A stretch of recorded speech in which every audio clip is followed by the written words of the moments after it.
first conference media days of the season kicking off today in Frisco, Texas with the Big 12, a two-day event. 8 of the 16 teams talking today, including defending champion Arizona State, potential contenders like Baylor, Iowa State, Kansas State, and Texas Tech, a team that might have the most expensive roster in all of college football. Head coach Joey McGuire moments ago talking about what they did in the offseason and managing expectations. Yeah, it's been a fun offseason. We were really aggressive whenever it came to the portal and meeting some of our needs. I know there's a lot of expectations on the team. We look at it as opportunities. Jack Richards, a good friend of mine, went to Texas Tech. His son played at Texas Tech, and he sent me that text. He says, expectation or opportunities, it's all perspective. And we look at it that we have a great opportunity. I think this conference is really strong. There's a lot of teams that have some big opportunities this year to really make a statement, and we're planning on being one of them. Yeah, this conference totally up for grabs right now. Everybody has a win total between 5.5 and 8.5. Danny Kanell is here with us in studio. Shehan Jeyarajah is out there in Frisco covering Big 12 Media Days. And Shehan, you've been covering this Texas Tech team pretty closely this summer. Shehan was over there for a few days in Lubbock talking to them about the NIL situation. Is this not one of the more intriguing storylines in college football, that Texas Tech is perhaps spending more than anybody? It 100% is. And by the way, I would pitch for you to go check out my story over on CBSSports.com. But this has been one of the biggest reclamation projects of the entire offseason. And the story behind it is essentially this. Cody Campbell, a big money oil donor, ultimately came to the table and said, we want to try to use this offseason to create one of the best rosters in college football. And so back in July 2024, they were identifying players that they hoped to go after in the transfer portal whenever it opened. They managed to swing the #2 transfer class in the country, including headlining players like David Bailey coming from Stanford, Howard Sampson from North Carolina, and a whole bunch of others. And now they are up there with among the top contenders in the Big 12. And talking to people around that program, the expectation is clear. We want to be in Arlington. This is a program that has not won a conference championship outright since 1955. They haven't won a split conference championship since 1993. This is the moment that they expect it to happen.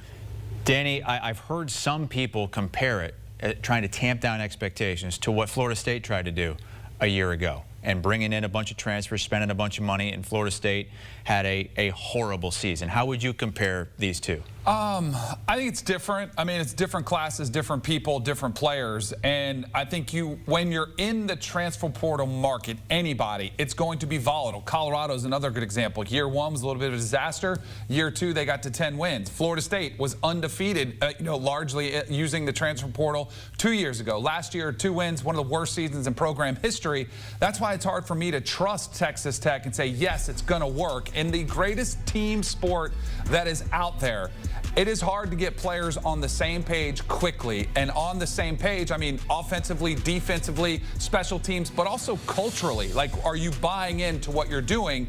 And the minute you face adversity, you find out just how strong that culture is. I do believe Joey McGuire is a culture builder.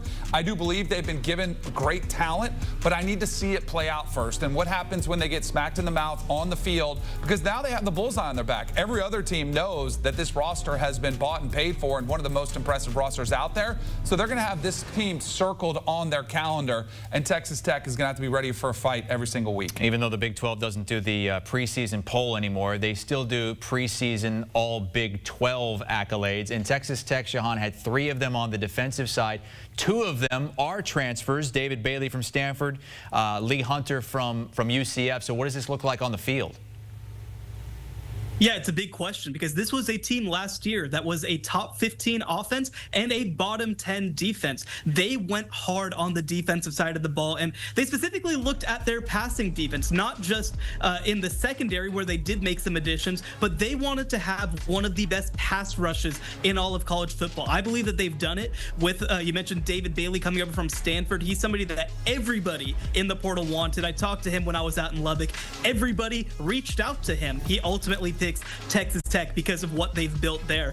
And so they expect this to be a short-term change. Another factor that's going to be fascinating for them to watch is they actually replace both coordinators as well. Mac Leftwich coming in at offensive coordinator, Sheil Wood on the defensive side of the ball. But they believe that they have, like you mentioned that word, the right culture in place, the right players on campus, the right additions to be made. And they were very clear when I went out there to Lubbock.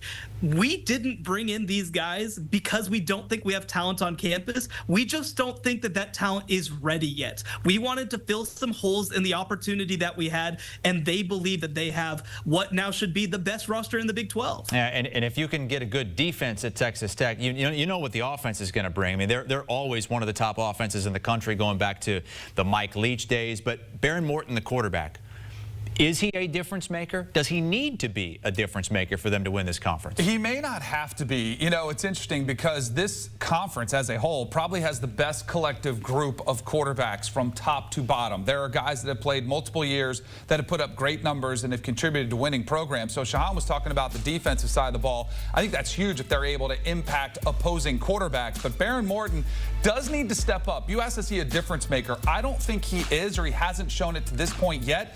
But they might not need him to be that if their defense is dominant as they think they could be. All they need is more of what they've gotten and a little bit more. I don't think it has to be a drastic jump for Behren Morton. And if they did, if Texas Tech thought so, they would have gone out and gone shopping for one of the better quarterbacks in the country. So having talked to Joey McGuire, I know they have faith that Behren Morton is the guy that can help them accomplish their goals. He's got, statistically, he takes care of the football. He's not the best runner, but he wins from the pocket. He's going to be doing a good job distributing the football to the playmakers around him. So I think it's a big year. The one concern I have for Behren Morton is he did have shoulder surgery, missed their bowl game this past season. For 2 years now, he's had shoulder issues. Finally got it corrected with a surgery. It's the one thing to keep an eye on. Missed a lot of spring, did some drills, but there were some question marks where he was in his rehab. He's supposed to be full go, so I'm going to trust the coaching staff with that, but it is something to keep an eye on for Texas Tech. You spend this kind of money, you expect that that's going to get you at least into a conference championship game and maybe stay in the playoff discussion. But as we mentioned, Shehan,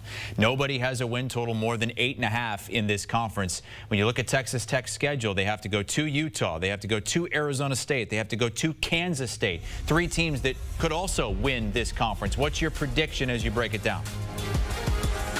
Yeah, this is a team that I think should be right in the 10-win conversation. And frankly, if they're not 10-2 or better, I think that this experiment will have been considered in some ways a failure. I talked to people around the program. There's an understanding. In a 16-team conference, you might lose a tiebreaker. You might get a bad bounce. You might not ultimately win the conference or get to Arlington, but they need to be right there at the very end. They haven't won 10 games since that historic season in 2008 with Michael Crabtree and Mike Leach. They need to be back in that conversation because they want to establish themselves as one of those types of programs in the Big 12. I've got them right around there. I've actually got them at 9-3, Chris, for the reason that you mentioned. Those 3 road games against the other teams that are predicted to finish towards the top of the Big 12. The other reason I'm at 9-3, too, is I do think there's going to be some carnage. You mentioned the win total. The highest win total of anybody in the conference is 8.5.